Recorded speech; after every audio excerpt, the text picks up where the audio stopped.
Hello everybody, MLD here, and this video is about an interesting piece of news that just came to light today. Apparently, surprising absolutely nobody, God of War has been delayed into 2022. Now, personally, I always believed this was never going to make 2021. I think even PlayStation fanboys, for the most part, didn't believe it. You know why? Because they showed too little. I think, personally, it was a blatant lie to drum up pre-launch hype for the PS5. They had no intention of releasing this in the exact same window as Horizon Forbidden West. That's just me. And now they just confirmed what we already knew. And on top of this, they also announced God of War, Ragnarok, and Gran Turismo 7, which was already been delayed into 2022. They are now cross-generation titles. We believe in generations indeed, Sony. Is that so, guys? And now, of course, you have the usual narrative backlash. Sony says one thing, lies, walks it back months later, hoping to cause false hype. And of course, the fans, they parrot this, they back up the narrative, and now it's biting them in the ass. See, Microsoft, they were smart. They actually said from the very start that games like Halo were cross-generation. They were transparent from the very beginning.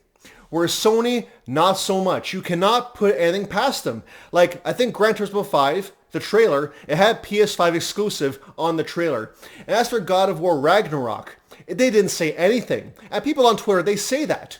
But you know what I say to them? Simple.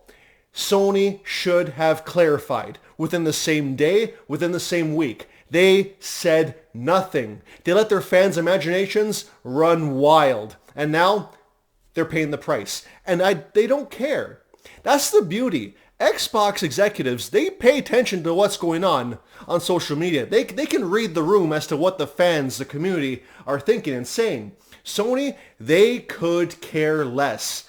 They see your concerns, they see what you're thinking, and they just throw it out the window if they want to do something else. Especially in regards to creating false hype and letting you run false narratives, like games being fully next generation exclusive to PS5. Even games like Ratchet & Clank and Returnal, 100% these games are possible on the PS4 if they wanted to. 100%. Like, there's no way. These are only possible on PS5. So, and then of course on top of that, you had some minor news a bit back. I didn't want to make a video on that just by itself, but now here's a perfect opportunity. Uncharted 4 is now yet another game going to PC. Now you guys may be saying to yourselves, saying to me, MLD, this game is coming like 5 years later. What's the big deal?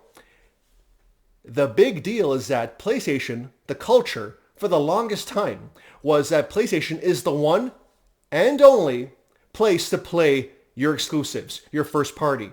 And now that narrative is destroyed. Your culture is imploded. You're now scrambling for a new narrative. And even if these games come 5 years later, 3 years later, every PS exclusive now basically has an expiration date on it. When does it expire, as in going to PC? We don't know. But that's the point. You cannot confidently say that all PS exclusives will stay PlayStation exclusives. Sony is essentially copying Xbox's strategy. Not directly, but slowly. They're getting there. And I just thought this was all just very, very amusing. Because, hey, we're almost at E3. And at the end of the day, Sony, they're just giving us more ammo. They're making us, Xbox, look better. And they're making their own fans fools. And that's all that needs to be said. See you guys.